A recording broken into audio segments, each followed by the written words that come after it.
Welcome back to Packernet. JJ Leahy, Ryan Schlip this week decided to join us, and Jake Schvink. Happy to be back with you guys after a holy crap news-packed week. We got ourselves a new defensive coordinator, got a whole new defensive staff, mostly new anyways, and Jake has been bugging us to talk draft, so that'll be a thing that happens. I am getting a little tired of all of the posts, like PFF social media team. They'll put stuff out like that. And there's a bunch of other big accounts that'll do it too about like, hey, should the Packers go after Derrick Henry or Joe Mixon or Josh Jacobs? First of all, frickin' A, we're paying out the nose to Aaron Jones. I'd like to not add another high-priced running back to the mix. And if you feel like you need a second one, let's go draft a young guy. I don't want to go, add a second super old dude to the mix. So I say we hammer the third round, grab a running back in the third round. Jake, when do you want to target running back? Well, I targeted running back in a 3-round mock I put on YouTube today, and people were not thrilled about running back in the third. So whenever anybody else wants to do it, it's fine. Whatever you want. Whatever everybody wants to do in the third or the fourth round, wherever you want to grab a running back, do it. No, I think the mid rounds. It just depends. Have people not heard the news that the curse is dead? Tucker Kraft broke the curse? Because that's the big pushback that I've gotten when I have floated third round running back is like, oh man, like third round and everything. I'm like, dude, Tucker Kraft is here. He is risen. Tucker is it Kraft just has traded or from IR? Mock? Is that where we're at? What did you say? I said, is it just trade it or I'm going to hate your mock? Is that where we're at with Packers fandom right now? Seems to be, which I would have gotten, a year ago. But like, the curse is broken. Tucker Kraft broke the curse, but it's still there sometimes. Doesn't matter if it's still here. It's there. Broken. Why not just throw it at running back, right? Wait to make the value picks in the fourth round again. Just throw third round picks at running back. Oh well, darn it, we didn't get it. We didn't get it to happen. Like, rather do that. Right. Ryan, as our resident curse expert, I do need you to weigh in on one thing. So, Sean Ryan seems to be the very last victim of the curse before Tucker Kraft came and freed us. Yeah. Is it just a Sean Ryan thing, or is it offensive line? Because the offensive line kind of took a crap last year, and I'm just wondering, like, we had such a fantastic string of drafting offensive linemen, and then we like tried to like pit these two unstoppable forces against each other of our offensive linemen being great and third round picks being terrible. And like, clearly the third round curse won, but did it do more damage than we realize? Well, I think what we learned is that it doesn't work. The breaking of the curse doesn't work retroactively. So we can't go back in time and get DeGuara shaped up and Sean Ryan shaped up and all that stuff. It's just, I believe, moving forward, unless it's maybe just a one-time thing where he just happens to power through the curse, but it's still fully intact. He's just too strong. I don't know. We'll have to find out, but it does not appear that the curse is broken for prior third-round picks because Sean Ryan somehow was our worst pass blocker, even behind guys like Royce Newman. So that's unfortunate. Is Sean Ryan accomplished the improbable task of a 0.0 pass blocking grade in week 11. So was that Charger game? That was the Charger game. Yeah. Okay.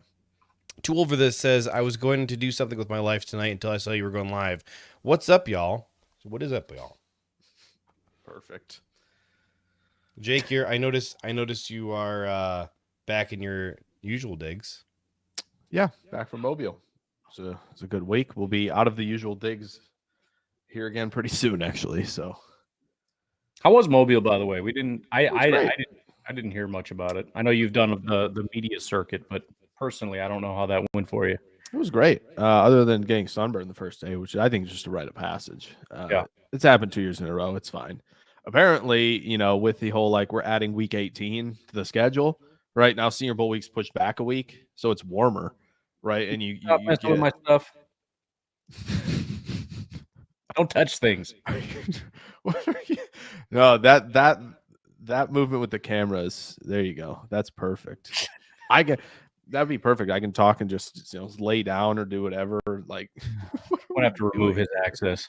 What are we doing here? Why do we still have the Jeff Hafley in the background? I don't know. I just jumped on here and you got all your own stuff going on here. We're still talking about him, right? Aren't we talking about Hafley? Yeah, So it's appropriate. Yeah, Plus, you can't not if Jake gets his way. Oh, fine. He's like, I was Ryan asked a No, question Jake about would jump Mobile, and then we had to go mess with all the camera stuff. sorry. We back up and do coaches because once we start the draft, it never stops. Yeah, that's true. That's true. But Mobile was nice. Weather was excellent, so good, very enjoyable. What do you guys think about the fact that we are retaining Ryan Downard? Well, my thought essentially was that he obviously wasn't my favorite guy, but as long as it's our defensive coordinator that made the decision, I'm going to respect the decision. It's not Joe Barry asking Downard to do Joe Barry stuff. It's Hafley asking Downard to do Hafley stuff. So if he thinks that it'd be a good way to kind of bridge the gap between he and LaFleur and he and the crew and thinks that he can implement what Hafley wants to do, then that's cool. But if it blows up in his face, I'm not going to be happy that they decided to stick with him instead of finding somebody else. I guess they have worked together in the past in Cleveland. Yeah. So my initial reaction when I saw we were keeping Downard after the eye roll was that this felt like Matt LaFleur telling Jeff Hafley, hey, you either need to keep this guy or I'm strongly encouraging you to keep this guy because I believe he's a rising star, blah, blah, blah, whatever the crap. But the fact that Hafley and Downard worked together in the past absolutely gave some credence to the idea that Hafley was, excited about the idea of keeping him, and that he thinks he's special or whatever.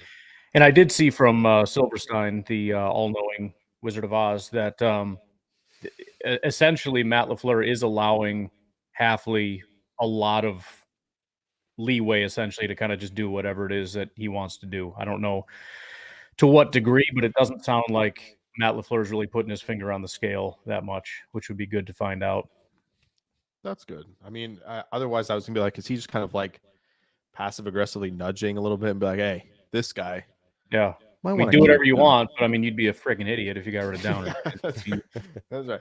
Do what you want. Okay. It's your defense. That guy's staying though. So yeah. You wouldn't want your new head coach to think you're an idiot now, would you, Jeff? It's not a good way to start this thing off. With the defense. You want the defense to think you're an idiot already? Oh, everybody's going to hate you, but I mean, go ahead, do whatever you want to do. Thoughts on bringing back Darnell Savage? Yeah, I'm pro. I'm very pro. Get to drop him as like a robber in the hole a bunch. Yeah, absolutely. Yeah, I'm Things he did at Maryland. And he's not going to cost very much. We'll bring him back. We don't have a ton of options. It's not even one of those things where it's like, well, now what do you do in the draft? Draft them. Draft the safeties. Go do whatever you want to do. This is just a trial thing. If you have too many good safeties, that's a great problem. But yeah, bring him back on the cheap. We haven't had too many good safeties in a while. No, and I don't anticipate that happening. But if you can get him kind of doing what he was built to do, as opposed to what he's not built to do, I still think he can be a good player. I know a lot of Packer fans can't stand the guy. But I stand by what I've said for a while. I think he was becoming a star under Pettin, and it just blew up when Barry showed up. It just didn't work anymore. So I want to give the guy another shot. This might be exactly the situation that Savage needs to thrive in. Like exactly the situation. This is exactly the type of stuff. At least I think when you look at what Savage might be doing, is like this is exactly like the Maryland stuff. Drop in the hole, with a lot of range to be able to make plays and be able to read the quarterback's eyes and have the lightning speed to be able to close on a lot of things. And like he is a player who, you saw the Dak intercept the pick six, like to be able to stiff through and like, okay, quarterback's going here. Like I think, he's in a perfect position to do this with this defense. I'm not even going to say I want him back. I think he will be back. Yeah. I'm willing just to put that out there because I don't think like I don't know. Goody has never, like, the last few years, we've been kind of pining for him to be like, okay, safety, right? This is the time we're going to do this. We're going to do this. And he hasn't done it. So to me, that feels like, we could see this again. And I know there's been a lot of hype and everybody's talking about the top safeties in the draft, but it could easily be like, Goody's like, yeah, we can probably run it back, right? And we're fine. Like, I mean, Savage and Ford would look great for this defense, so I think we're good. How shocked would you be if our safeties this year were Savage, Ford, and Jonathan Owens again? I mean, genuinely excited or no surprised? How surprised would you be? Oh, not at all. Zero. Yeah, no. He had a chance. He was like, okay, we've mentioned it plenty of times. It's like, he had the chance to be like, okay, I'll stay proactive at the position, and go get a guy with Amos' contract coming up, and Savage hasn't really figured it out, if we're going to keep Barry, whatever or not. But like, it was the perfect time to do it. And he was like, nah, I'm good. So, Jake, can you talk to us about Peyton Wilson? He's really good. He's really, really good. He's got the size to play linebacker in the Packers defense. It's just, are all the injuries and the fact that he's 24 already going to be a little bit of a turnoff to the front office. That's really the only thing.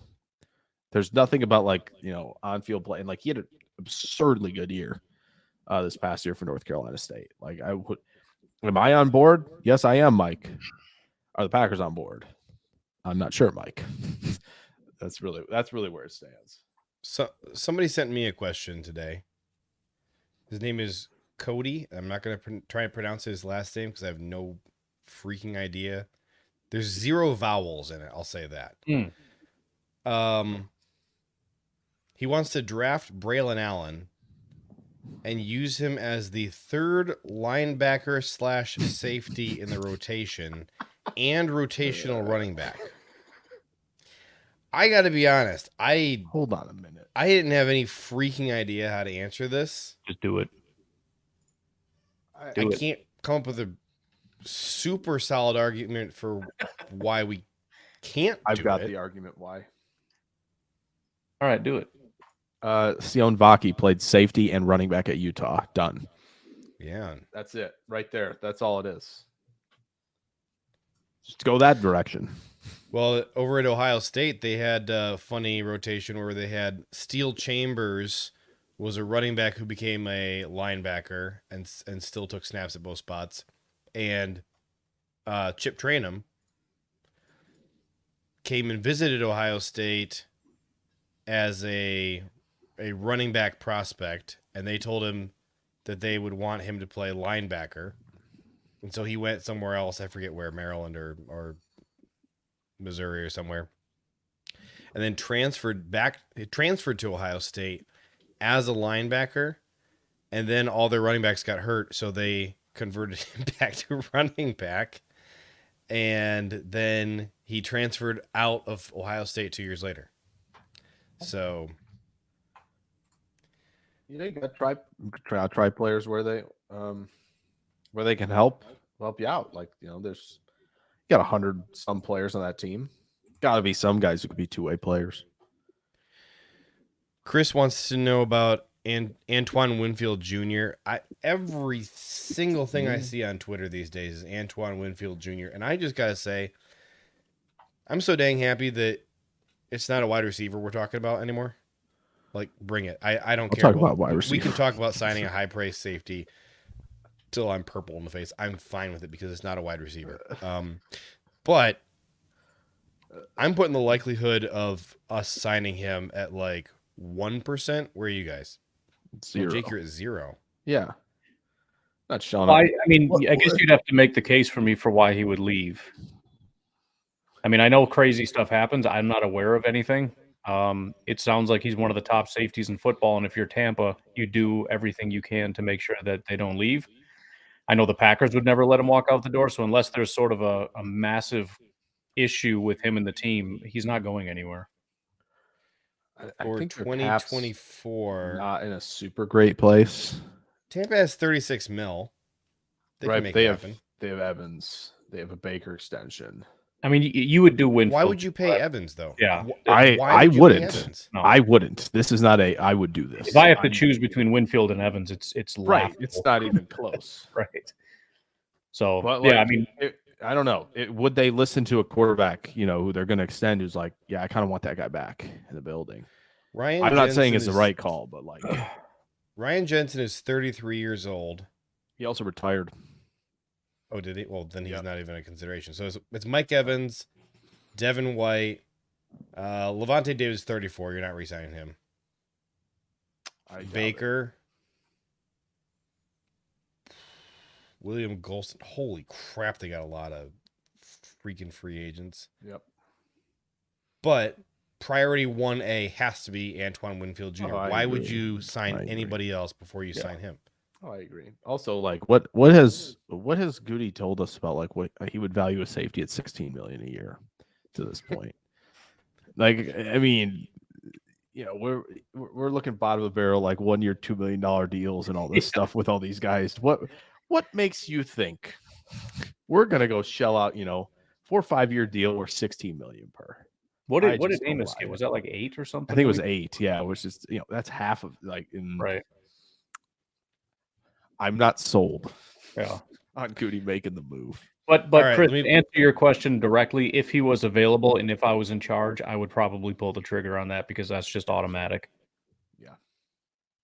Let me play devil's advocate. We hired Joe Barry, and the very first thing that we did was draft Quay Walker. Because,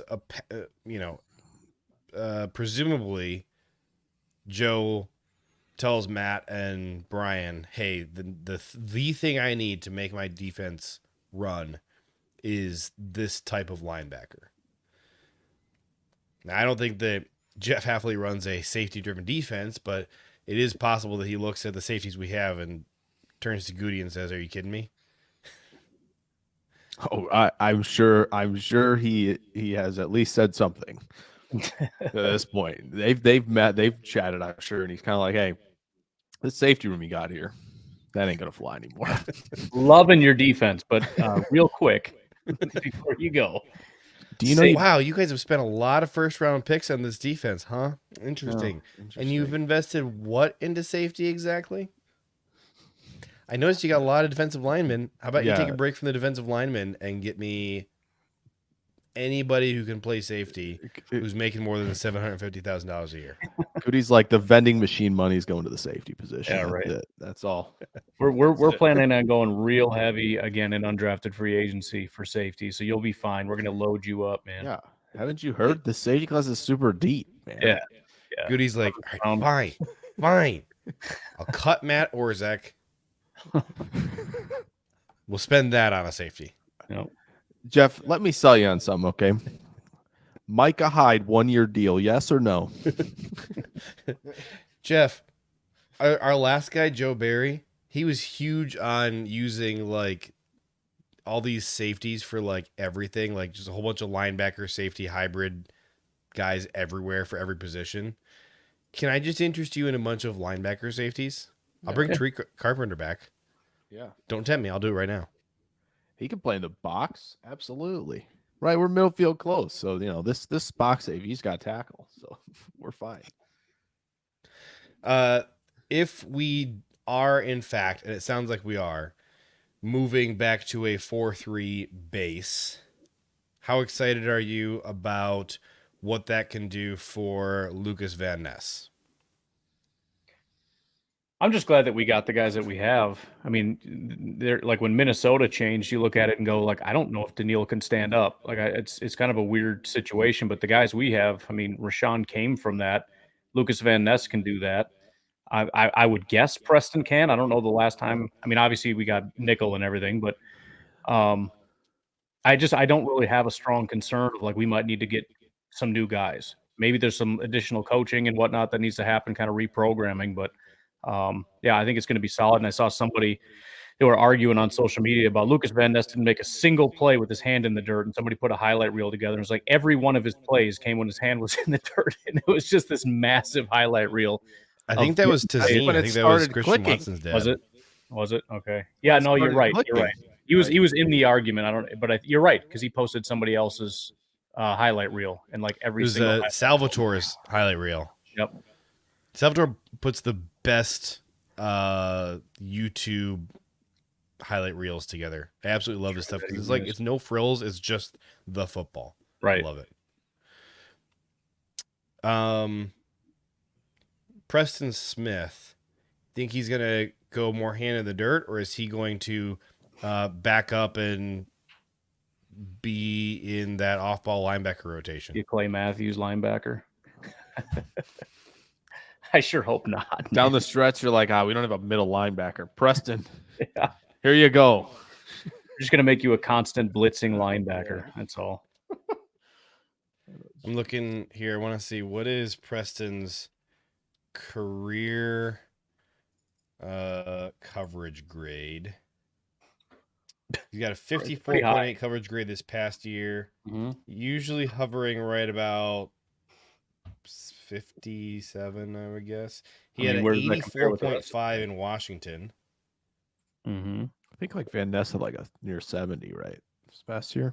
In Stuff. coverage, pretty sure. I mean, think what we're losing. That's the biggest thing we're losing with this 4-3 is no more Van Ness in coverage. Yeah. That's rough. Preston was in Washington for 4 years. 2 of those years, he was basically a 60. The other 2 years, he was an 84.5 and a 76.2 in coverage. The highest coverage grade on our team was Rashawn Gary. Preston Smith was 4th. So 2 of our top 5 guys were edge rushers. Heck yeah. No. Ryan Downard and Greg Williams. Come on down. Yeah. Oh, man. Let's go. Like that. See, we talk about what a bad job these guys did. How silly. I mean, who else has edge rushers that can cover like this? I mean, that's masterful work to be able to get coverage from every position on the team. I think they deserve a raise. I overreacted just slightly when it was announced that we were keeping Ryan Downard. And there was some chucklehead in the comments who was like, oh, dude, like, who of our DBs had a bad year? I'm like, who freaking didn't have a bad year? What the heck are you talking about? People were screaming that they wanted to cut Jair Alexander. Right. Because he was, quote unquote, a bum who couldn't play football. I think everybody's just excited about Carrington Valentine because they think he's a lot better than he was. And that just got people hyped up. That's all I can really think of. The 2 most overrated players on our entire roster at this moment have got to be Carrington Valentine and Sean Ryan. I don't know where this Sean Ryan love is coming from. The dude, he had a 6.75% pressure rate allowed this past season, which is like you should cut that guy if he's a tackle, and he's playing right guard. No. At tackle, you're looking for like 3.75 to 4%. He's at 6.75%. And he's playing right guard. What are we doing? He put up a 0 pass blocking grade in 1 game, and then in the divisional round of the playoffs, he put up a 12.7 pass blocking grade.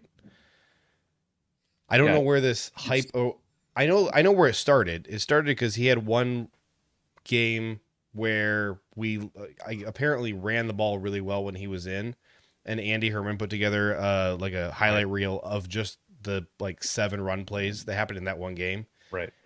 And like ever since then, Sean Ryan is fixed. And yeah, that's because underrated. Most people like to watch the tape, which really just means somebody put up a highlight reel and I liked it. And then we all start like talking about like we need Sean Ryan hype train, and people just talk and nobody really knows what they're talking about. It's just I saw a couple clips and now I know something. I remember that actually happened several years ago. I've mentioned it before when we got Amos. Remember who the top guy was? I think he went to Washington from the Giants. Yeah, that was Kendall Fuller. I don't know. I can't think of his name, He but went to Washington from the Giants. Yeah, I think so. He was a Giant safety. This is when we got Amos, so it was 2019. He was like everybody wanted him. He was the main dude, whatever. Landon Collins. Yes. So Collins goes to Washington. And it was funny because there were highlight reels of him and how good he was, and everybody wanted him. And somebody actually put together a low light video of him because I was like, he's not that good. Somebody put together a low light video, and then suddenly everybody didn't like him anymore. It's like that's all social media is the latest video I saw, which is a collection of clips, is how I feel about stuff. So how do guys like Sean Ryan become popular? That's how, because I saw a couple clips and now I think a thing. Can I play a clip for you guys? You can do whatever you want. If it's the new linebacker coach clip, I don't think that's suitable for the stream. I just Yeah, exactly. Morse code over here. I want to share George Kittle saying insane things. Oh yeah, I love this. Yeah, that's good. I agree. I would Oh, get yeah. ahead of the story right now. Hang on, I got the captions here too. So the question was, what should the Bears do with the number 1 overall pick? Is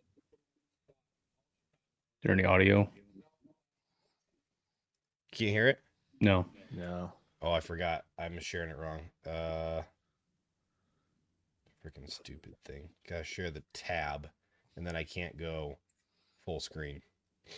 So now it's got to stay small. Wow, this is putting me on the spot. All of Chicago, listen to this one. Let's see. I think what the Bears should do is, personally, I think they should trade back as many picks as they can and build around a guy that they've been trying to build around. Give the guy some actual options. I mean, he has options, but just help him out as much as you possibly can. But build him up as big as you can. Dude, he walked it back. What the hell are you talking about? Absolute nonsense. Who are you talking to? Walks Wow, back a this is take putting- 15 seconds into a clip. Well, first of Like, all, he doesn't have options. Oh wait, no, he's got options. this is why when people say you should always listen to players because they know what they're talking about, just show them that clip because they don't have it's not even that he doesn't know. It's just he's just trying to be nice and he's just saying stuff. He is. But it was hilarious because it's like he's trying to be nice to Fields. So he throws everybody under the bus until he realizes he's being a douche for throwing everybody under the bus. And he's like, oh, actually, he has a ton of options, which means he's not good anymore, right? Yeah, that's tough. So stupid. Although I do agree.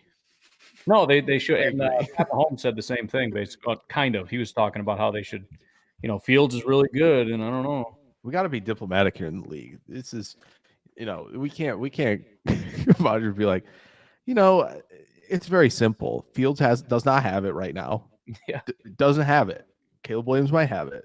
It's that simple. And They need to get some defensive. nobody players. would say they'll, that. They'll say the truth. Get Max Crosby up there. Be like, screw that guy, dude. I throw him on his back every second. He's a bum.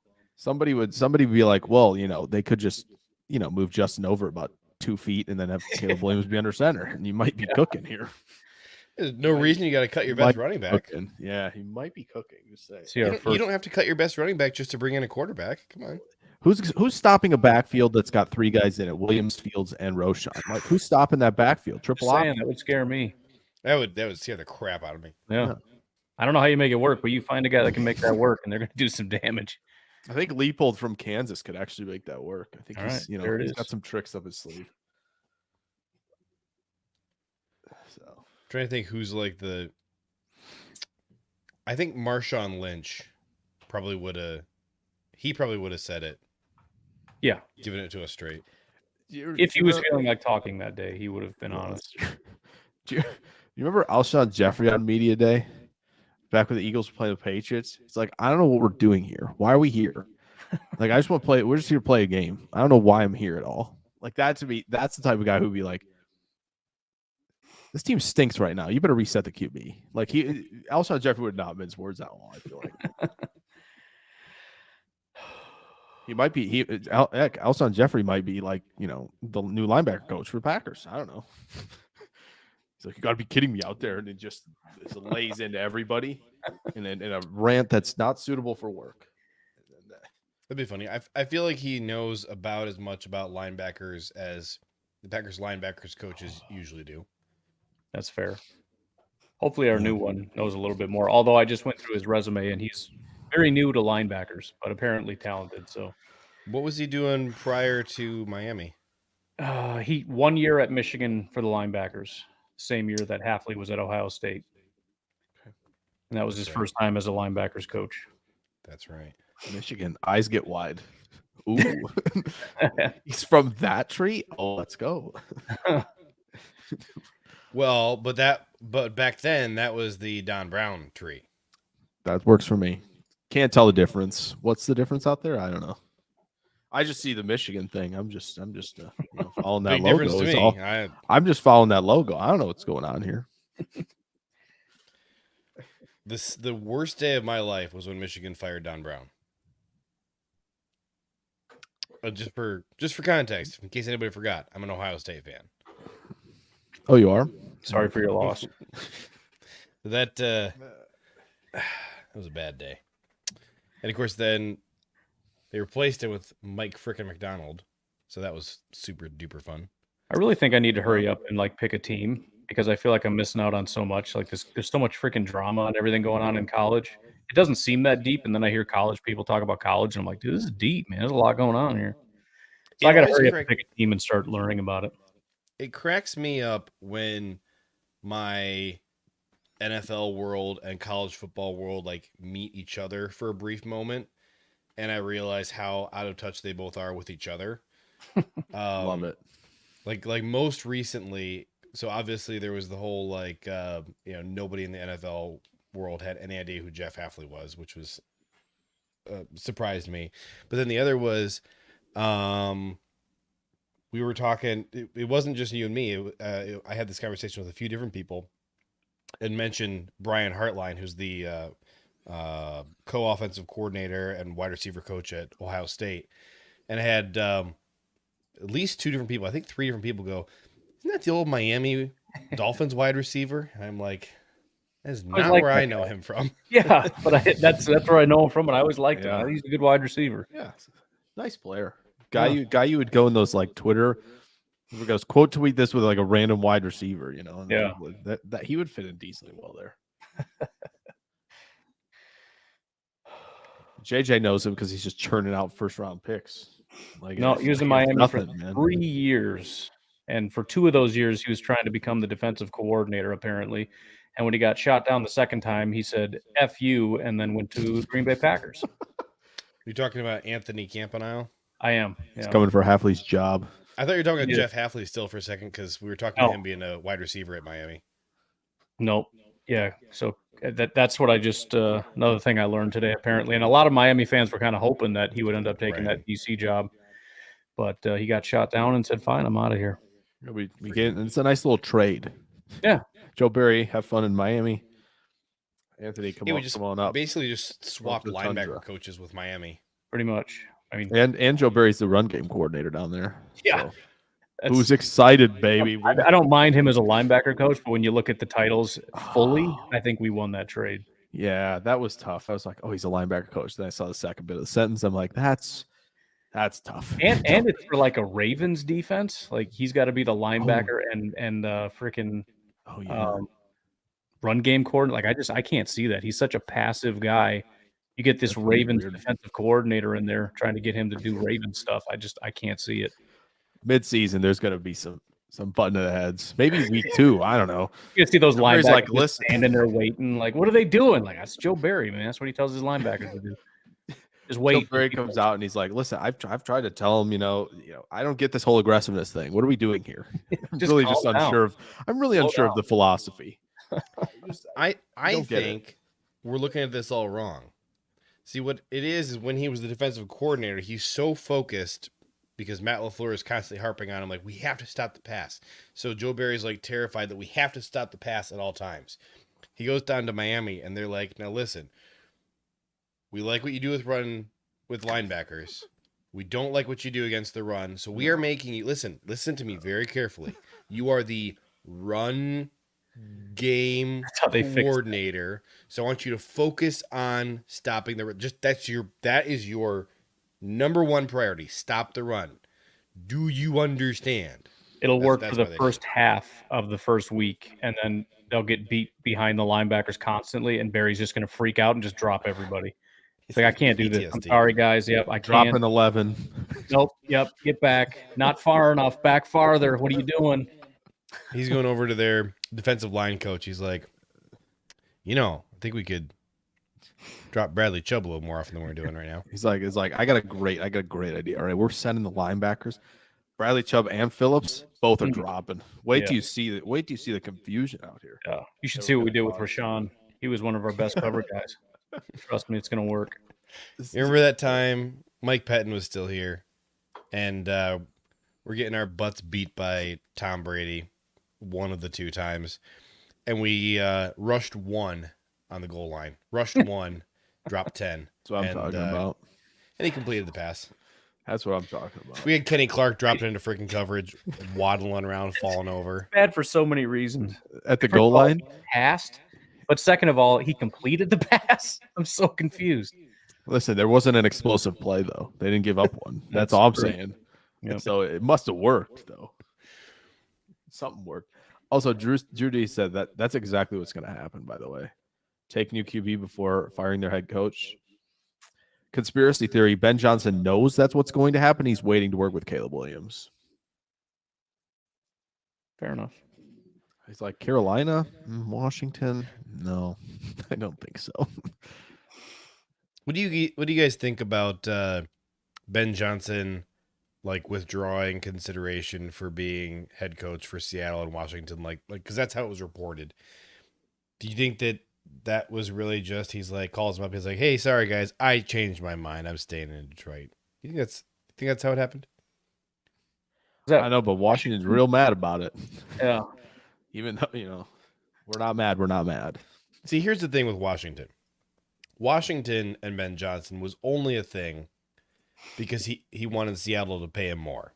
That's why he pretended that Washington was in the mix. But it was a thing because Washington was their people were on a plane on their way to Michigan when they got the call that, hey, I'm staying. I think that's where the whole like this guy's a D-bag comes from. Yeah, it's not bad enough that they though- have to come to freaking Michigan at this time of year. They're Fly to Detroit in February. Didn't they He's so spurn miserable there. the DC though? Didn't Washington cancel on the DC for Detroit? Did they? didn't Maybe they still they- meet with I thought Aaron Glenn? someone's- I thought they said that they maybe they did meet once and they were going to have another meeting and then they were kind of like, but someone I saw I this heard a they few did times meet. where they spurned this. It was either spurned a second meeting or just told him he wasn't in the running, like as he was getting ready to meet for a second time. Are the Lions playing Washington next year? Because that could be an interesting game. Oh, It's gonna be fireworks. I It's gonna be don't what think the so. Drake May Washington Commanders. I think the NFC East and NFC North is just where you finished this year. All right, fine. So unfortunately, that will not be the case. It's too bad because it sounds like they hate Wait a minute. a good football game. There was something else too about this. That but- means the freaking Lions and Cowboys are getting a rematch next year. Oh yeah. That's not what I want. I want to play Dallas. Dang it. Now we gotta play Philly instead. We got to play Philly. Well, Maybe That's week better one than- in Brazil. So yes. dude, I want to go to. fan. I want us to play in Week Brazil. one in Brazil. Brazil would be awesome on Friday. I Have you think guys it's seen how big those? I think it's gonna be them, Atlanta, or Pittsburgh. I don't think they're gonna do division there. I don't think it'll be Packers. We'll be stuck with the freaking Lions week one in Detroit or That something could be, stupid. yeah. We always get a division Everybody- rival week one. Everybody's like, "Oh, Dallas Philly would be sweet week one in Brazil." I'm like, That "No, won't happen. don't you know they play Dallas and the Giants week one every year? Every year they play week one. Like that's not happening. So it could be Pittsburgh. That'd be kind of sick, actually. Yeah, all but have you great. seen how big the Brazilian Packers fan base is? Like those Yeah. people are nuts. Number I'm one. sure that's I'm sure Did you that's see a chart? on their mind a little bit. So I can pull that up. I'm sure I can find it. Super chat. Big Green and gold money, draft big report. money. Hey boys, just a little tip because you guys are better than any other pack related podcast I have listened to. Hell Heck of an yeah, we are. indictment. Jeez. We don't always see eye to eye, but I enjoy and respect your opinions. Wish it was more than an hour a week. Well, sir, for your $20, you are contributing toward the likelihood of it being more than an 2 hour. hours now. Here we go. The more $20 donations we get, the more likely it is we do this all the time. Yep. Because we are all, well, me and JJ at least are very financially motivated. I can't speak for Jake. Jake seems to be almost 0% financially motivated. We should just not pay He him. must be He doesn't loaded. care. You could- It's not nah, happening. maybe. I'm having a great time. Jake either has no expenses in life or he's loaded. Those are the only two options. You'll never know. Although He's got a Ryan, consulting business between you and me, we have like a half dozen kids between us, so that's part of it. Well, yeah, that's you contributed one to that, so yeah, thank you. How much for an all night? Okay. I don't think. I don't You know know what? if For an it'll let me, all-nighter? but I'm sure there's a price we could put on this. How That's about cheap. how about we'll put a price on an all-nighter the night before the draft. There you go. Ooh, There you go. But I'm still That saying I will will- ask my wife and she will give me the number. She has to sign off on it. So we'll get back to you on It's that. going to be a Tool, big for this. number, though. I can tell you that. And if it's low for her, I'm just going to veto that and make it higher. my wife would be ticked if I pulled an all-nighter. It's just going to be me on here. Oh, what are you doing? I don't know what else to talk about. Oh, man. I'm honestly tool for this. I might even just do that for fun. Night before the draft. Barely Yeah. sleep anyway. Yeah. The heck is this? What was I just going to look up? Oh, the Brazilian fan base thing. At LimeWire. LimeWire is back. Follow us. LimeWire.com. The heck is this? I feel like Why is this LimeWire derailed train right now is just kind of like Derailed. It's not on a rail. It's actually just flying like an airplane. We're just kind of just like It's just whatever. it's not on a. We're not on a $20 train really track got right us now. here. It's like $20. Now let's just goof off. Yeah. I mean, I don't have to care anymore. Thanks, Green Gold. Why am I getting an ad for LimeWire though? Why are you asking about LimeWire? Why? I'm worried about Where did LimeWire. this come from? Where It's are we on- at? on We need Twitter. to- So what? Where it is? Here, this is the thing. See this? I This is can't percentage read percentage of Portuguese. Brazilian fan bases and how they align. Hell yeah. So NFL fans in Brazil. But Eagles at number Packers. 7. Pittsburgh is in the running there. You gotta believe for that opener. Yeah. Yeah. Obviously, if you want Green to be Bay's smart, won. man, Packers should go Look- out there. Eagles and Steelers together make up almost enough to get Almost. close to being as many Packer fans. They're almost New England ish. Kind of. Yeah, Let's put it you this way: add- the Browns aren't doing. It's not going to be the Browns going to Philly or going to Brazil with Philly. Look at That's 31 very clear to me. Lions, 0.36%. Nobody likes the freaking Lions.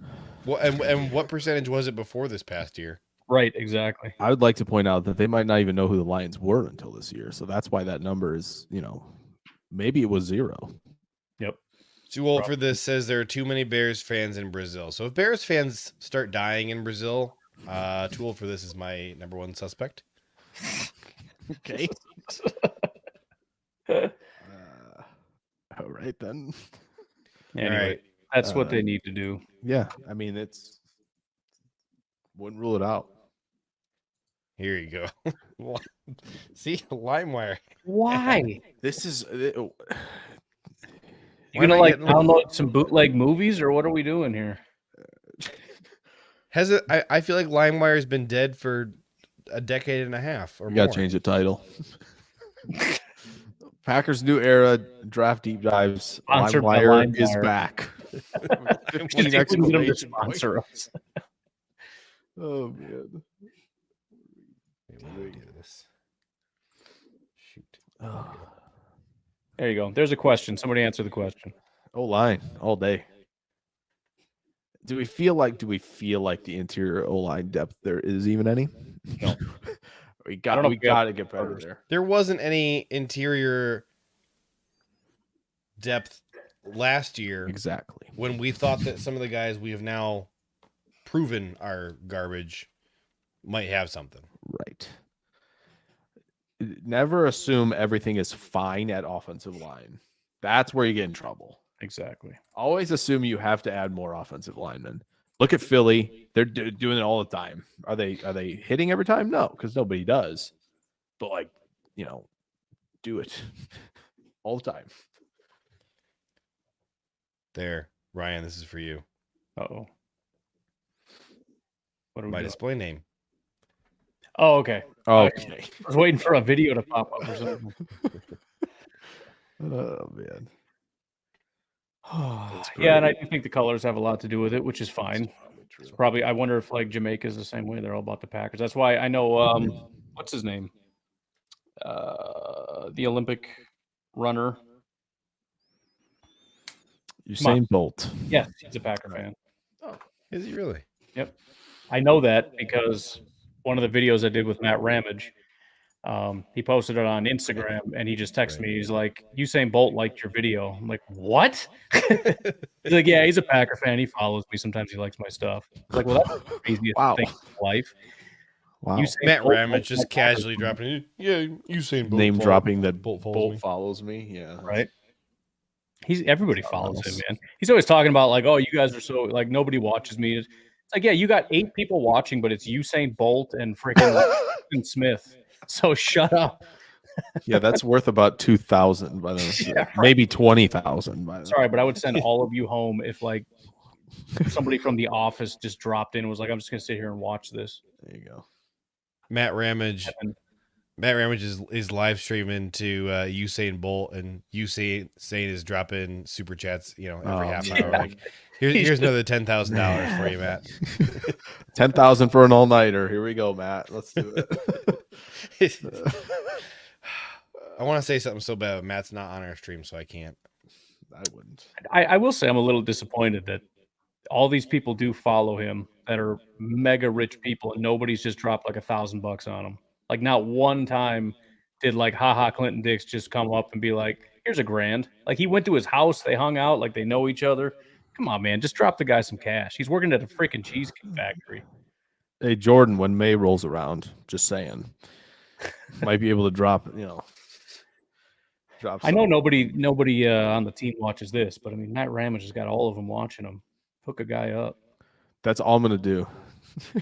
Ramage's show comments. Hey, Jordan Love. Hey, why don't you drop 1,000? Yeah. No, you're watching. Those people know go you're to here. games with like stupid cardboard signs made up. We need to make one that says like Jordan what I'm Love, talking go about. donate $1,000 to Matt Ramage's live stream. Draw a picture of Matt. Just put a little QR code on it. There it is. It's There it's it Matt is. Ramage's Cash App or Venmo. Yep. I like There it. you go. Is Jackson Powers Johnson worth a first round pick? I just saw him recently go kind of mid first in a mock. I think it was Yeah, I would say so. Are they gonna go? Is Green Bay gonna go route of a Packers won't. 334-pound lineman, Yeah. especially not to mention just a guy who plays on the interior? Yeah, I don't think the Packers would do it, but somebody would. I think there are plenty of teams that should start with Pittsburgh. Yeah. Here's how I know Miami. Brian Maffei is not watching us right now. He would have answered that already. already answered that question. It's for sure. That's true. That is true. Nick Cooper says JPJ and JRJ. I think the JRJ I don't think either will be a experiment Packer. John Paul I I Jones. gonna don't be think Packer. either. Trying to go in order here, JJ. Yeah, I just like glossed over this. Like I know. Skip these I 9. don't want to That's what answer I like. Drew's question at all. I'm trying to skip Um, Drew's next thing. Bullock's young. He's still 20 years old. So does that put him in the conversation? Potentially. Does he have enough range to play single high? Yes. Are they going to like his size? I don't know. The frame looks a little thin to me. And there's some, and people have probably seen it with Kinchins already too, but there's some missed tackles on film that are not ideal with Bullock. And it's just such a tough thing because you want the range, right? If you're going to play middle field close, you want the range and a safety. Yeah. But then you watch Tyler Newman play and you're like, I would like that guy, please.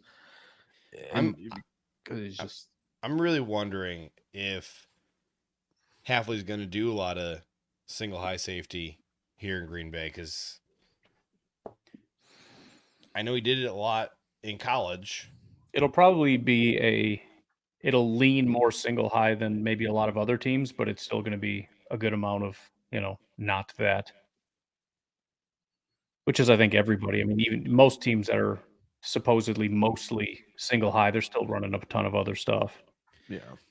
I was talking to the Boston College writer, Mitch Wolf, and he was telling me that when Hafley first got to BC, they were doing kind of more of that single high stuff, and then really got away from it the last couple of years.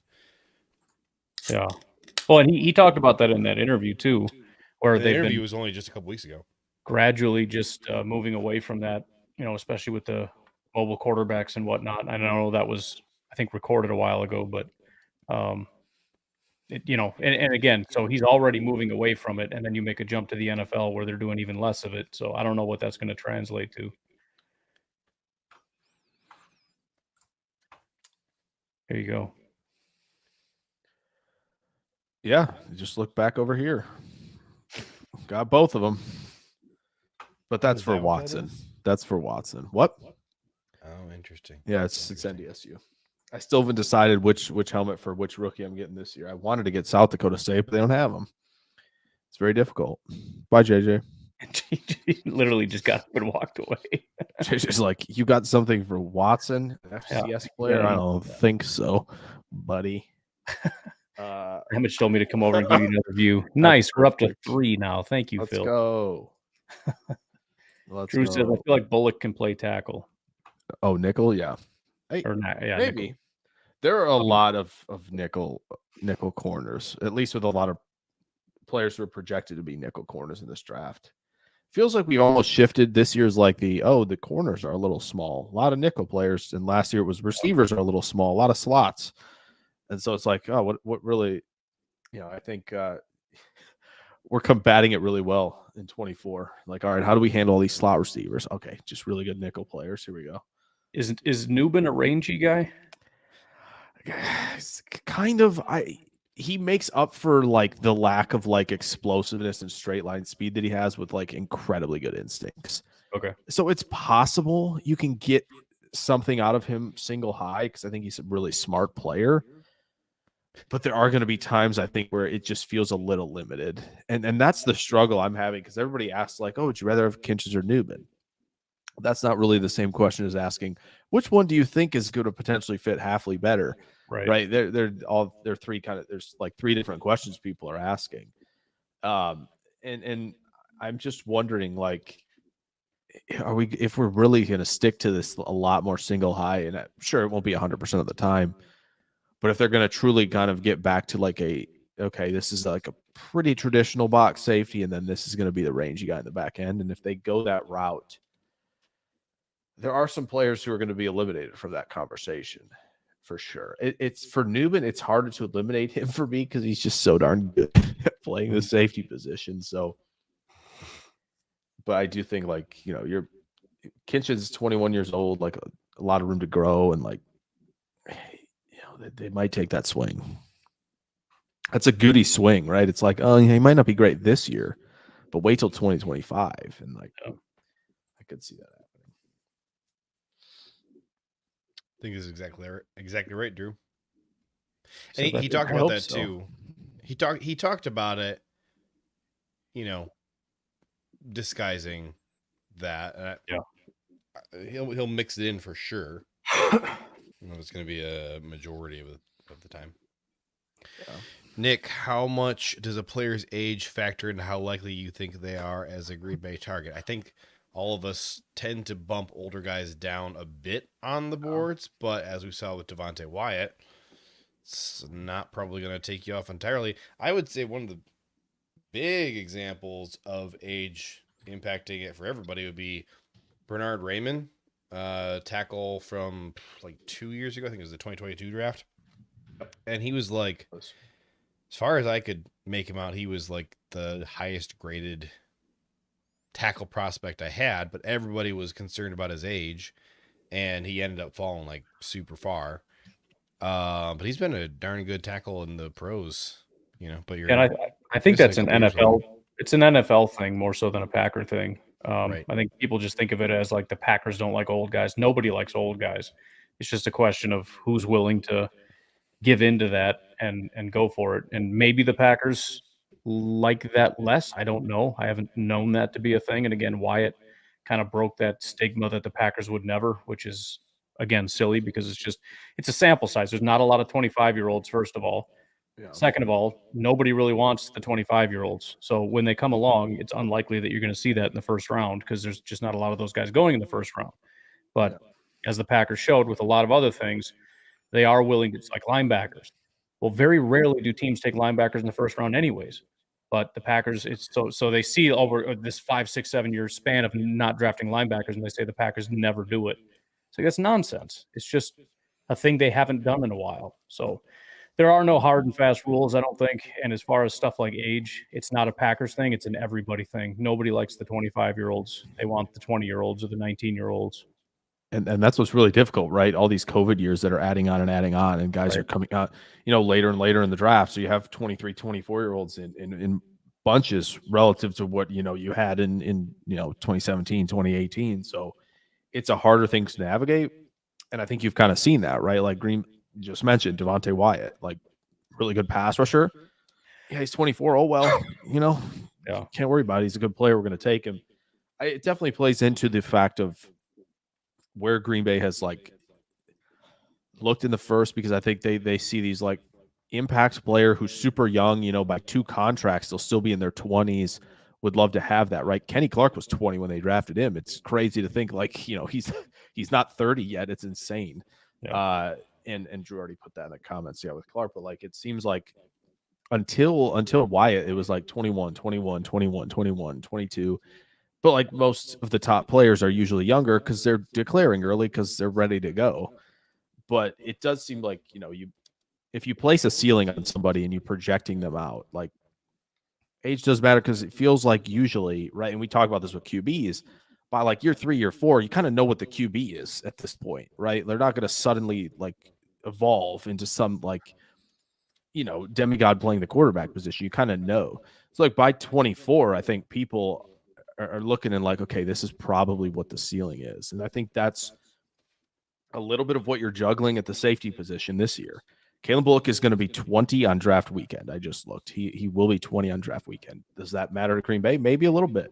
Kinchin's, will be 21. Newman, I think, is pushing 23. Yeah, he'll be 23 in June. So, it's just it'll be interesting how they handle the safety position. That's the one I'm looking at the most. But yeah, it plays into everybody. If you look at Cleveland, like it goes beyond the first. Like they're pretty much in that range throughout the entire draft. Really? Not everything though. AJ. What did you say, Ryan? He said, really, 666 is my financial situation. That is a third of the $20. Fine. We'll just do Hang that. on. Wait a minute. I can fix this for you. Okay. I can make this better for you. You're going to deduct a penny from me and give it to you. You know it. Oh, man. All Yeah, and right. Green Gold, we did talk about Savage a little bit. I think all of us are kind of on board with that. We're pretty excited to see what he can do in this style of system. I mean, Randy this is the Savage? player with the speed The for heck?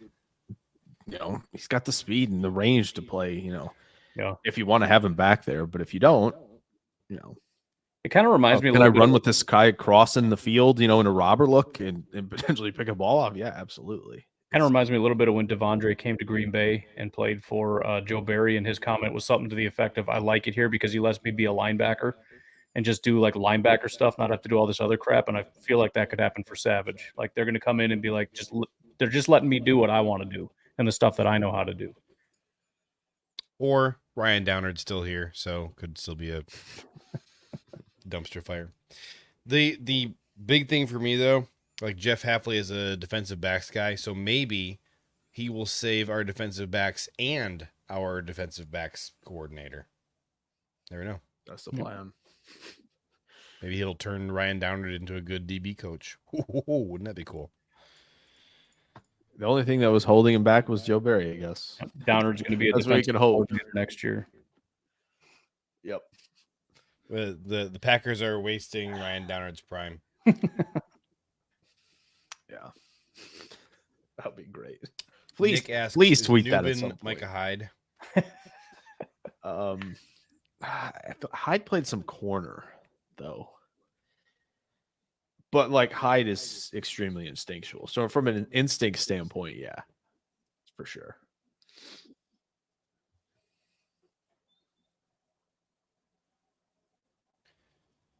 More Newbin talk.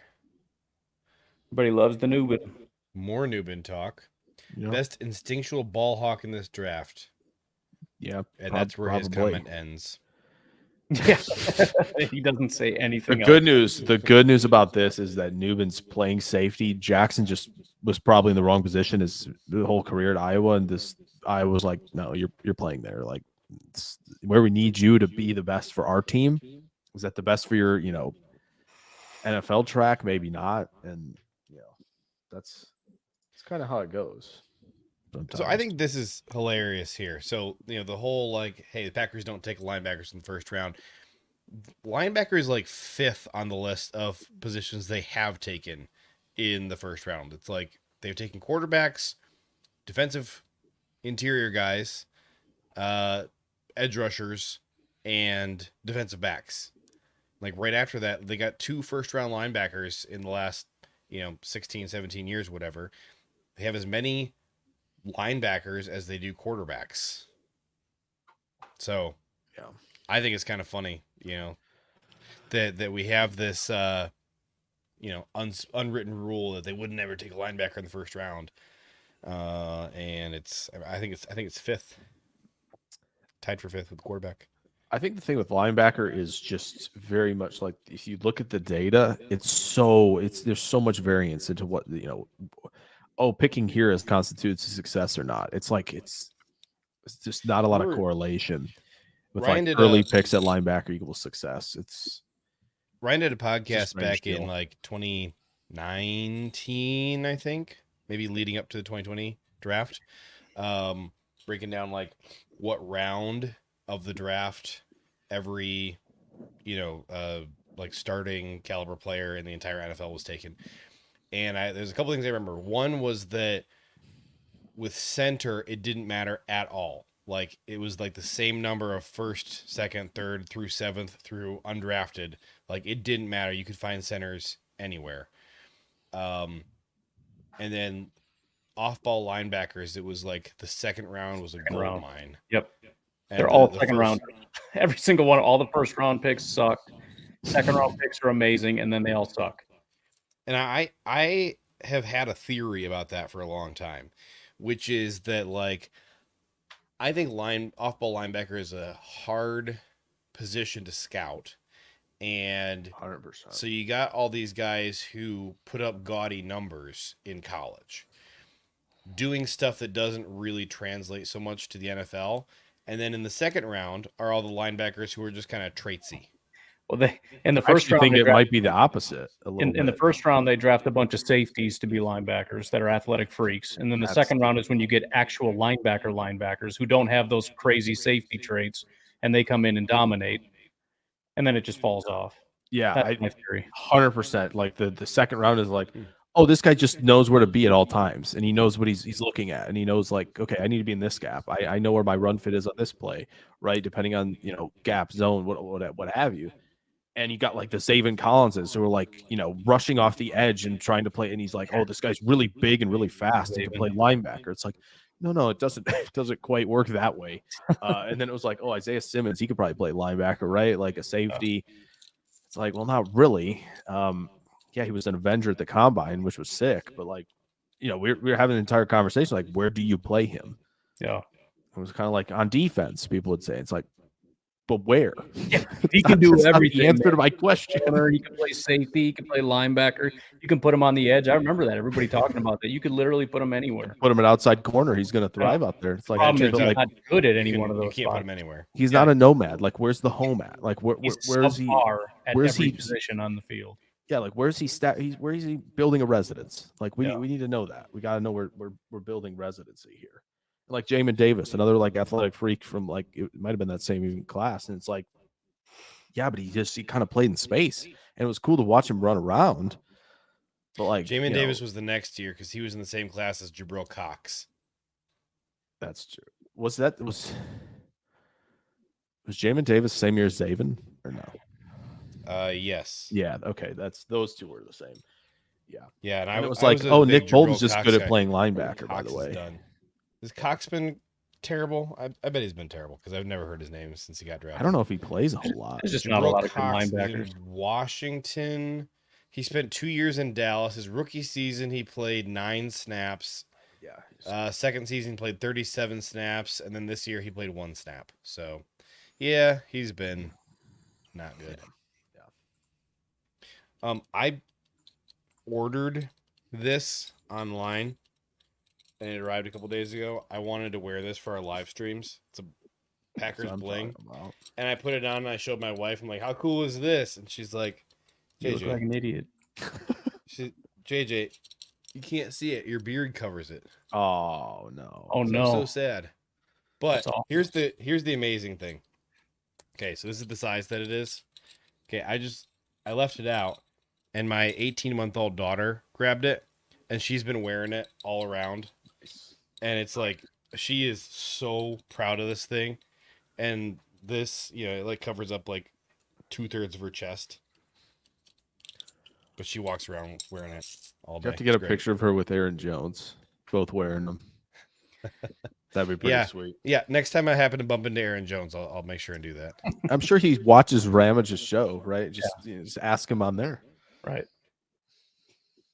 The Kirko chains. Yeah, you should rip your shirt off too, and then put the chain on. And then, I got and too then, much chest you hair. know, and then you have to clap above your Yeah, head. then It'll you won't be get able to caught. get behind It'll the get chest tangled hair. in my chest hair. Sounds really painful. That's good. Oh, I don't know what this comment is in reference to. What does this have? What did we say that made Adam say this? Have they taken the same amount of linebackers as QBs in the first round? Yeah, but their quarterbacks were 15 years apart. Come on now. This is true. Nick, Drew's- I didn't agree to only rule is no wide receiver in round one. Nick, I have not agreed to that at all. I've only not rules agreed to no wide that. receiver. Here's I've the not thing, agreed is to that at all. I think that it is a rule, but I don't think it's a Don't Packers agree. rule.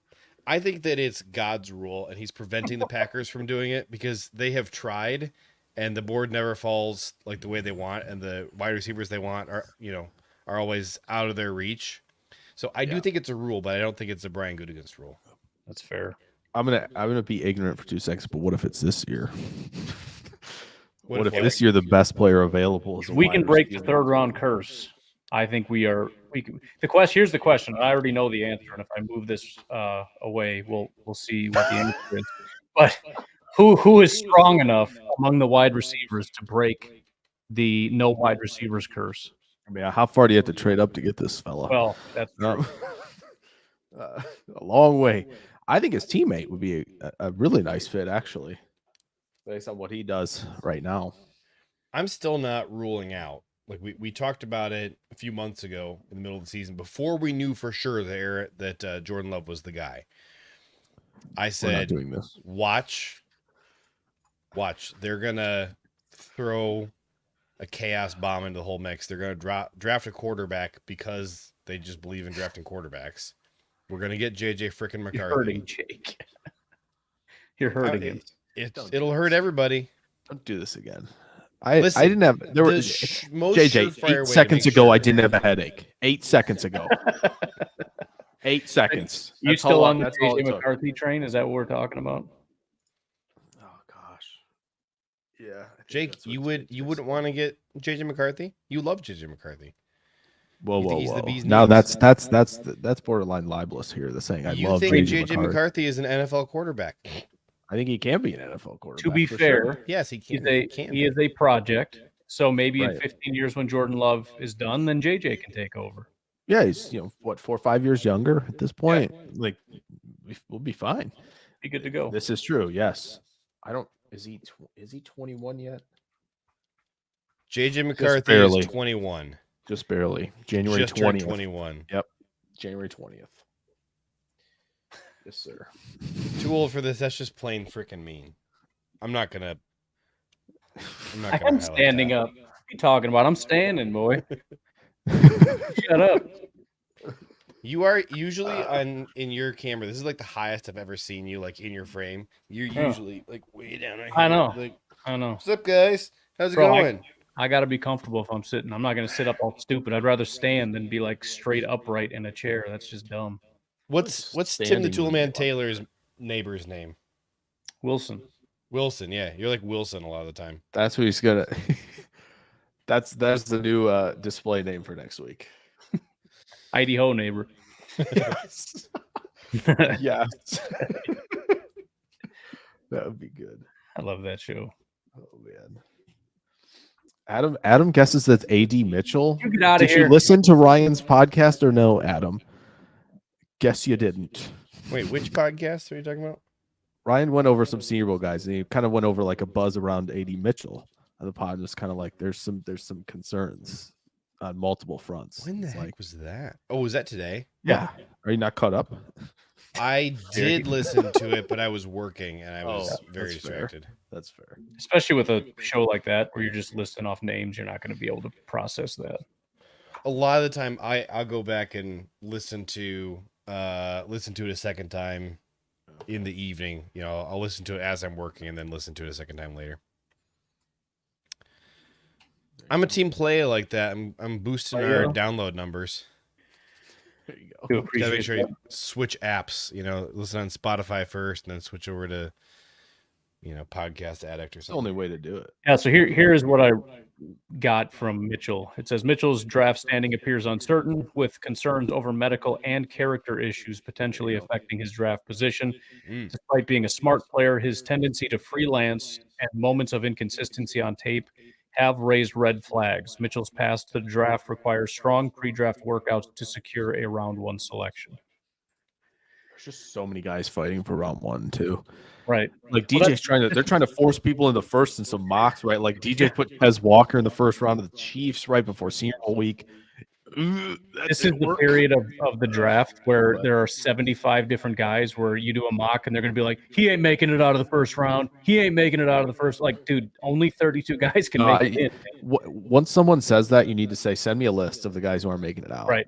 And if he's not counting the list, right? If they're not counting the list, you give it back to like, buddy, there are 42 names on here. How's this? Exactly. If the dude's like a consensus top 10 pick, sure. It's totally fair to say he's not making it out of the first round. Other Pending than some that, crazy stuff. Because, and it depends how far out, but you got stuff like Jerzon Newton, who was like top 10, and now all of a sudden it's like he might not be a first round pick. Apparently, that was more media hype. And so it depends. I mean, once you get to a certain point, maybe around this time of year, the top 10s kind of become locks. I feel like the How- Newton how thing is a far- size thing and I need to be one gapping thing for Newton. Right? Like that's what it is, really. It's not like, oh, he can't rush the passer. It's just like Kind of he's not surprises. super big, right? Like Because we've seen guys. Who was that guy that went to the Chargers? Who was just kind of a tall, lean guy? I don't know, 5-ish years ago or something. I can't think of his name. Tillery. Yeah.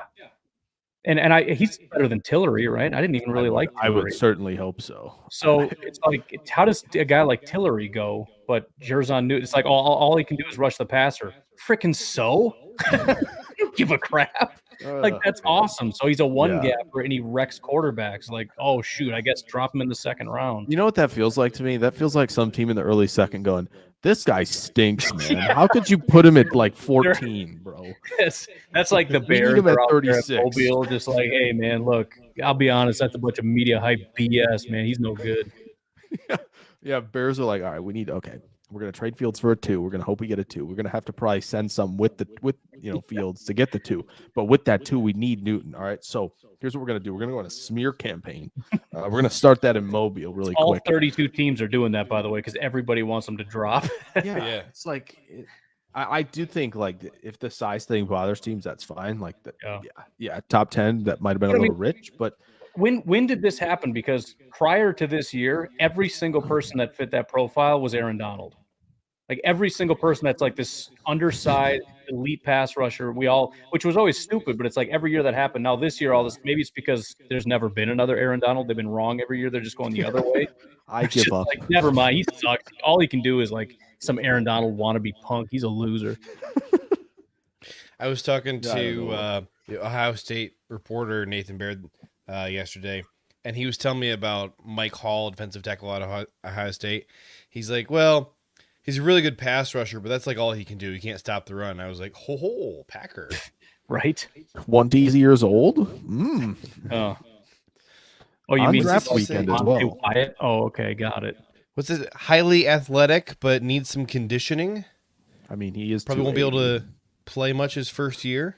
Could he until he puts play? some more Could he weight on. play 4-3 defensive end at 280? That's the question we should be asking right here, because he was in Mobile, so he measured at 280, but he's 20 years old. So Let that man be a defensive end. here's a question. I'm in. Mike that Hall's I- big thing is his conditioning is not where it needs to be. That dude has not been able to go full tilt for a full season. You got like a third of a season out of him, and he needs a massive breather to. Campanile just needs to chase him around camp. I'd be scared of that guy. I'd be running too. Here's a question I asked on the podcast that I'm curious about. What are the odds that we see either Brooks or Wooden get kicked back outside now that we're in a 4-3? I think Wooden could Brooks. easily go back out there. I think I mean, Brooks either might. way, as soon as I thought about it, because it's like we got so many of these interior guys, and I thought about it, I'm like, they could possibly kick them back outside like they were, and I bet they could thrive out there. Yeah, I mean, Wooden's definitely got the experience. He's played over the Right. tackle and just outside the shoulder like a 5-tech. Yeah, entirely possible. Be that really we get interested that. to see how they handle that. See what Rebrovich is up to. That's what's hard about doing a mock draft for the Packs right now. It's like I'm just picking defensive players. I have no idea what we're about to run. Like you have to kind of put that as like an asterisk on every player. Well, You're like, and all of listen, them they are- might be in single high a lot, so Kinchin's a pretty good player, huh? And Yeah. it's like maybe they aren't though, and Right. And what if they bring back Savage and they like the guys that they have? And it's like, well, we Yeah. should go corner. And it's like, well, we have Jair. What if they really like Stokes because he's going to come back healthy and they don't really want that? Or what about Edge? It's like, well, receiver. we got all these guys, and I don't know. I don't know Oh, where man. they're doing something on defense, but I don't know what it is. Yeah, Yeah, what'll be wide receiver? wide receiver, baby. You ever answer that question? I know you kind of alluded to somebody, but Oh, Brian Thomas Jr. yeah, is he going to break the curse though? Is he Tucker Craft strong? He's Tucker Craft strong at the catch point, I would say. Okay, He's a good vertical threat. They haven't really asked him to run a lot of other routes. But like if Watson's out and like you're like, yeah, hey, Brian, get out there and run some goes, some comebacks, some hitch routes, and we're golden. He's like, yeah, I got you. I wonder if he's every bit of 6'4" that he's listed as. I doubt it. But maybe 6'2" and 3/4, 205. Or, they just go absolute, nuclear and they're like, yeah, if Keon Coleman runs like 4.4, we're picking him. at 6'4", 215. Like he looks 6'4". So like that would be, Oh, JJ, this question's your music right here. It's simple. It's nepotism. Just is. Nepotism. Right to the point. Did not Here's- pontificate at all like the guys at Super Bowl Media Day, right? Getting asked about Justin Here's- Fields. It was right to the point. The reason Downard still has a job is a great mystery.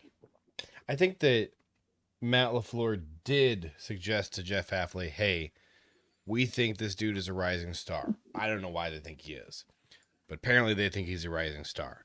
And what's his name? Jeremy Fowler. It was either Jeremy Fowler or it was Tom Pelissero. One of those two guys at one point put together this big thing about how Downard is a rising star. I shouldn't say a big thing. It was a sentence in a paragraph. It was like, hey, these are young rising coaches to keep your eye on, and Ryan Downard was one of them, and I choked on my cereal.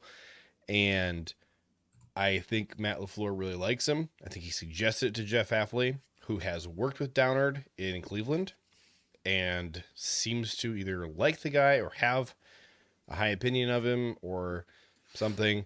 Maybe our coaches just think that all of our safeties and our cornerbacks are like the worst football players imaginable and are like, dude, I'm not blaming Ryan Downard for the fact that Jair couldn't play football. Jair's a bum. What are you talking about? He made Ryan Downard look bad.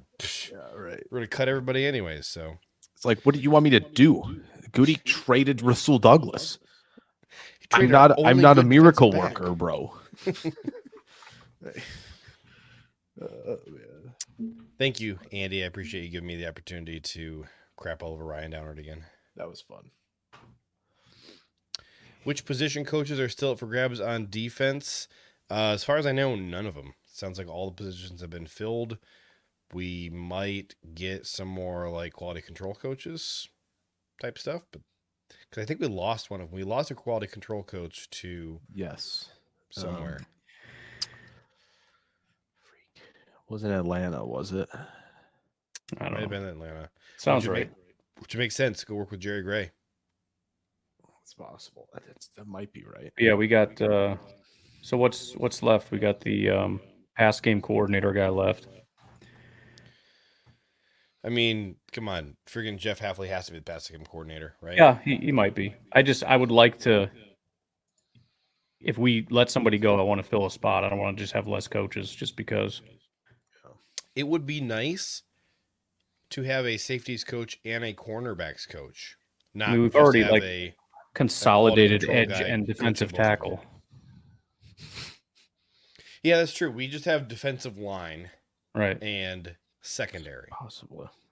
Can we add 2 more coaches? Like Mark Murphy, listen. Open up the purse strings a little bit. Hire 2 more coaches. Forget about that safety thing. Coaches. Come on, there's no salary cap on coaches. We could have a coach per player. That's what I'm saying. Get it Why done. not? Dude, you would know in a hurry which coaches need to be fired too. Like, That's true. Which That's of these true. players are like Oh, man. sucking balls this year? Oh, you sir are out of a job.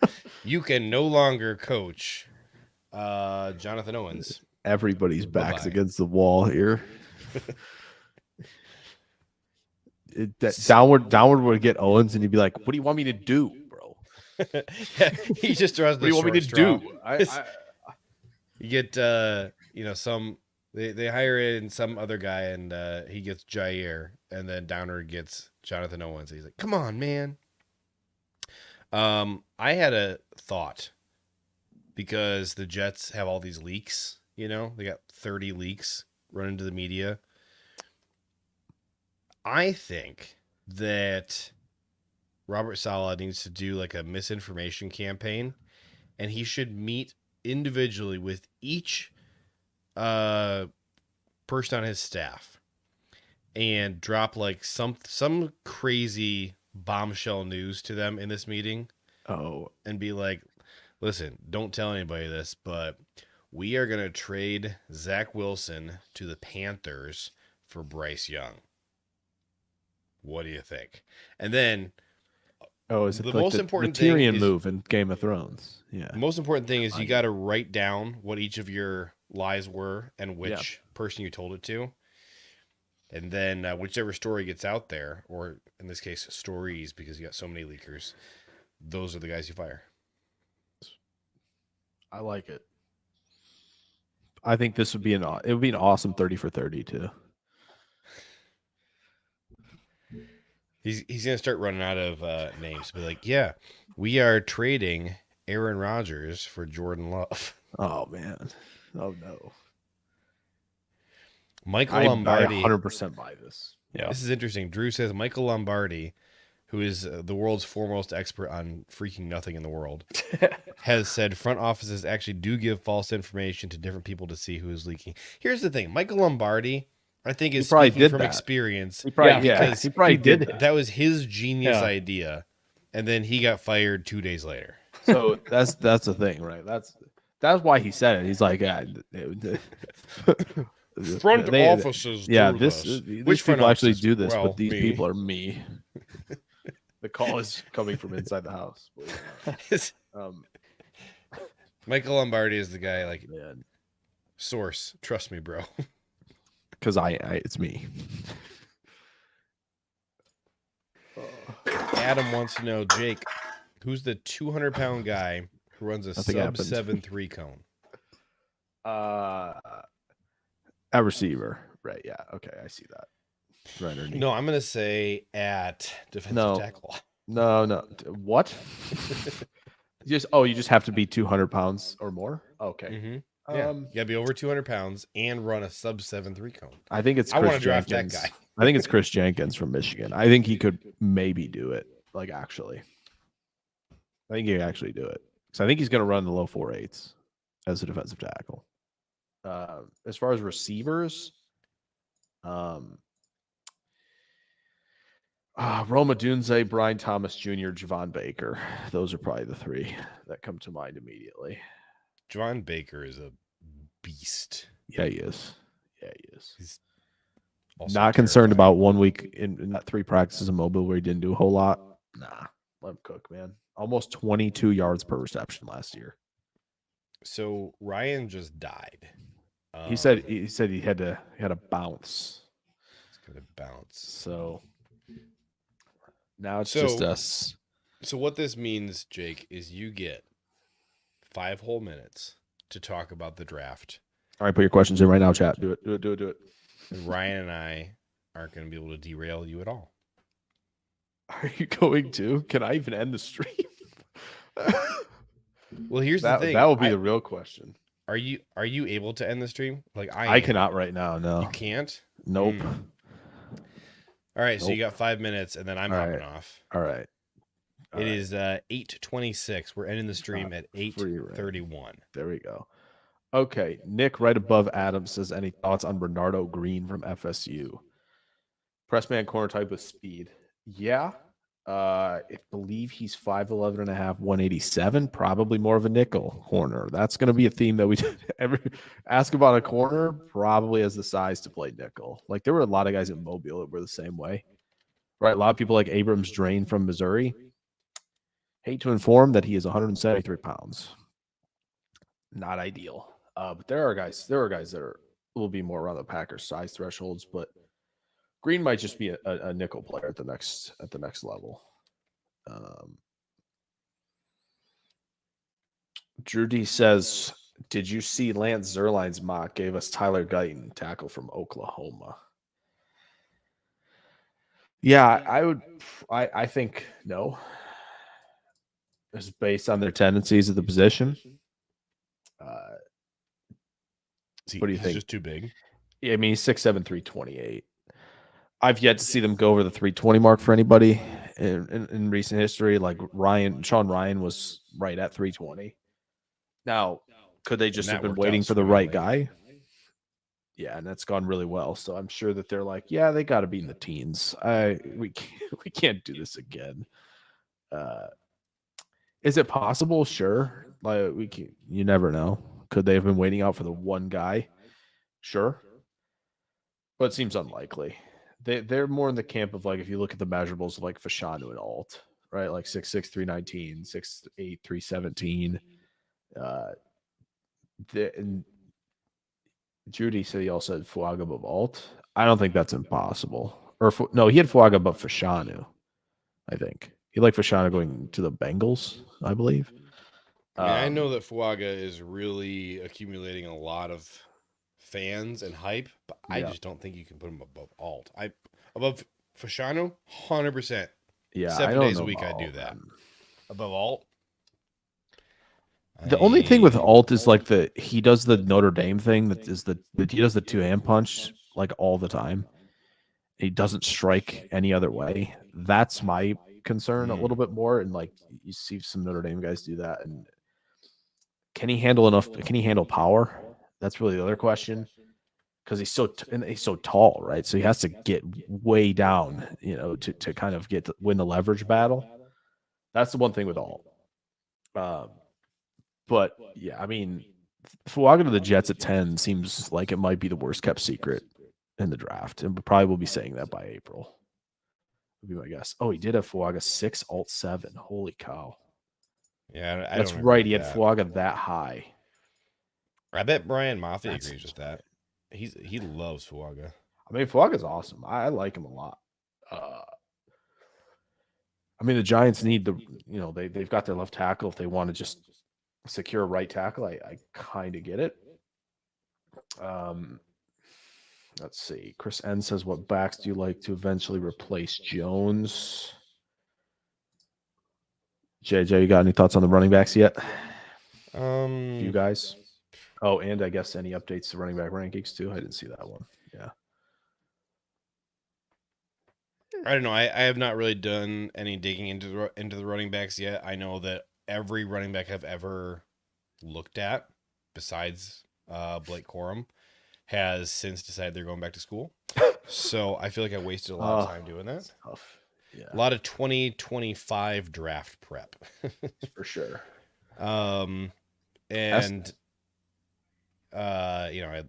Obviously we all like Blake Corum. But I definitely have, I think, more questions about him now than I previously did. And I think that his size is sticking out to me as a little bit bigger issue. Sure. After he didn't look as dominant in 2023, like after 2022, I was like, dude, I don't care about the size. He's Blake freaking Corum. A year 100%. later, I no longer hold that stance. He didn't look the same after injury. No. It looks like something the quicks, the agility, all that stuff. The burst has been sapped a little bit, and I don't know if it's taken a while and the injury's still nagging. I mean, you But- could say the exact same thing about but Donovan Edwards' you could. injury, a year prior. For sure. And I don't know. It's tough. After, I don't know, or at least for sure, midway through the 2022 season, I was still solidly on I'd rather have Donovan Edwards in the NFL Sure. than Blake Corum. And then Blake just had such a freaky season in 2022. 2023 kind of pushed me back a little bit more toward where I had been. Yeah. But Donovan Edwards is not in this draft. He's going back to school. So Yeah, Edwards is hilarious to me. Like, I'm not sure he's using his eyes very much. To be honest, it's really funny to watch him run in the back of linemen, but also just score anyway. It's honestly just silly stuff. And so, yeah, he's got to fix that. But like, if he gets like 10, 20% better, like, my goodness, he'll have a year. As far as like running backs to replace Jones, everybody loves Jonathan Brooks, right? Just got to be healthy off that ACL. Benson will fit them. I mean, Audric Estime is 20 and a half years old. He's not even 20 and a half yet, actually. I'm still a big Estime guy. I really am. He looks super nimble for being big. There's just not a lot of big dudes who are like very nimble like that. Like, he can force missed tackles without the power, which is like impressive stuff. If he's truly like 6 foot, 5'11", and like 228, which he looks like he has a lot of power. No, I'm saying like he can make people miss without the power. Oh, okay. Like, he has it, but he also can be like pretty quick for a player that big, which is surprising to me. Because, like, I've heard people compare Estime to Derrick Henry, and like I see why they're making the comparison, but and you're gonna laugh at me, you're gonna think this is stupid. Like, I get Marshawn vibes from Estime more so than Derrick Henry. Yeah, I'm trying to think of what the vibe is for him, and I haven't quite landed on it yet. Of course, Adam, that's an interesting one. He says Charbonnet 2.0. Charbonnet with like actual speed, which, that's kind of crazy to think about. There's a lot to like about Will Shipley too. I like Shipley. I think he's a really good gap scheme running back. Not sure about zone scheme running back. What did you think about seeing Frank Gore Jr. up and close? It was nice. What's the measurables for him? Because he was, there weren't anybody else who stood out a ton at the Shrine Bowl at run, but like, he was 5'7" and 1/8, 199. Pretty close to that like 200-pound cutoff that we usually see. Yeah, maybe. I think you're looking more like Estime for sure, Brooks. I think they're going to look at Braylon Allen. They're going to look at him. To some people's chagrin, there are some people who are, there's some people who are not in. I can see Drew D says he's not in. He thinks he's 100% convinced they're taking Allen, and he does not want him. Green and Gold Draft, I know his feeling. I know his feelings on Braylon. He really, does he like Braylon? I'm out on Braylon. He does, and I think it's because of the scheme fit. Like, genuinely, I think a lot of it boils down to scheme fit. But like, I don't. To Chris Ensing, we kind of talked about him. Badgers fan. It's fair. To Nick's point on like updates to running back rankings, I don't think there's going to be a lot of big needle movers. Rasheen Ali, he barely practiced. He got hurt. But I really liked what he showed in a very short window of time. But Marshawn Lloyd's another one I think Packers fans should be familiar with too. Plenty of burst, plenty of explosiveness. Yeah, but it's a great point. Like, Brooks is a zone blocking phenom. I think if they're going to take one at 58, which I'm not the biggest fan of, it better be Brooks to me. I don't know if Irving is going to be big enough for them. That's the one question I have on Irving. I don't know if But Brooks is still pretty young. He's a redshirt sophomore. So he might be one of those guys who's still 20. So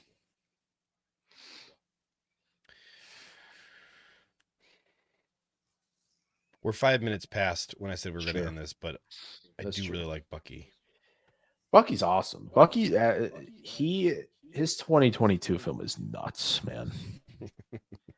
It's just like, hey, can we throw Bucky Irving a swing pass? Yeah, we can, because he's gonna make 5 people miss and make them look like they're not even in like the correct spot to make a tackle. It's ludicrous stuff. Is he the best? Is he, does he freelance a little bit between the tackles? Yeah, he absolutely does, and that's gonna get him in trouble. Man, he's a talented player. If he can put Side on, note, man, was if we just was put on like this- 6 pounds, would be great. Was this the most fun Pac-12 season of all time? Yes, I 100%. mean, obviously, we'll never have another one like it, but you got that right. Yeah, no, it was great. It was probably as good as you could ask for a last Pac-12 season. Just exceptional stuff. I watched more Pac-12 football this year than I have probably watched in my entire life combined. I probably watched as much, if not more, Pac-12 football this year than I did Big Ten football. See, I'm an after dark guy, so like the Pac-12 was speaking to me on a Saturday Mm. night, like, oh, till 1:00. Oh, don't mind if I do. Like, absolutely, I'll do that. And so I've always loved it. They put a lot on like Pac-12 network though recently, like the 4 or 5 o'clock window, which was super lame. Drew says, I saw a comment about the Power 4 and it looks strange to see. Oh, that's weird. Yeah, we're going to have to... I saw a thing, people were trying to come up with alternate names to Power 4, and they had like the Fabulous 4 and Core stuff 4? like that. I heard Core 4 as well. I don't feel like that one. That's fine. I don't know. It's just not as fun anymore. It stinks. It was It's gonna be one thing a I'll power miss 2 at some is- point and a supplemental 2.5, basically. right. Like that's what it's gonna end up being. One thing I will miss is when I get to sort of explain FBS structure to friends and family, and I'm telling them about the Power 5 and the Group of 5, and they're like, "So why 5? Like why do you divvy it up into those?" And it's like, no, it literally is just a coincidence. Like it just is. That's funny, Nick. The playoff eligible 4. Like, That's funny. That's really good. It's man. factually incorrect though, because you got a Group of It's not, 5 yeah. berth locked in there. 12 seed, baby. We will have at least one Group of 5 team every single year. I just wonder if the 5 seeds, got a little bit of nerves thinking about entering, like we can't be the team to do this. We can't be the team to do this. We cannot lose to the 12. That's, getting an auto Dude, bid. it would suck to be the team. Oh, if you're Yeah. first on that, on that, like no one will ever let that go. If you're first, like you got beat by Liberty. Are you kidding me? So, yeah, there you go. Young players. Yeah, I thought Brooks was 20. My father-in-law is like, he's like the biggest Liberty fan, and he's always giving me all these Liberty updates. I mean, every single time I see him, he loves Liberty. Oh, that was sick that they got to make a New Year's Six bowl. He's Green Gold like, draft. I don't see. Oh, go ahead, really quick. I was just gonna say he's been on this like anti-Oregon propaganda thing because they beat Liberty, and I'm like, dude, what were you expecting? Like most of us thought that Oregon should go to the playoffs. Yeah. All right, Like go would ahead. have Florida State and Liberty been a good game? Yeah, probably. That's what we needed. Messed that one Right. up. Could have had Georgia Oregon in a bowl game where it looked like both were trying very hard. I That would could've have been really loved fun. Ohio That could've been State, really fun. Georgia. That would have been a fun bowl game Oh, that I for would have sure. actually watched. There you go. I don't think anybody watched the freaking Missouri. Who cares about playing Missouri? Not the players really. didn't even show up. Yeah, that was a Yeah, that was not very fun. Really quick, I know we're going to get out of here for sure. Is Bucky the same exact size as Aaron Jones? If you have if you have updated measurements, maybe. I see 5'10", 194 for Bucky Irving. Aaron Jones was 208 entering the draft. So that's a 14-pound difference. That's what I see. If you have updated numbers, sick. But that's what I see currently.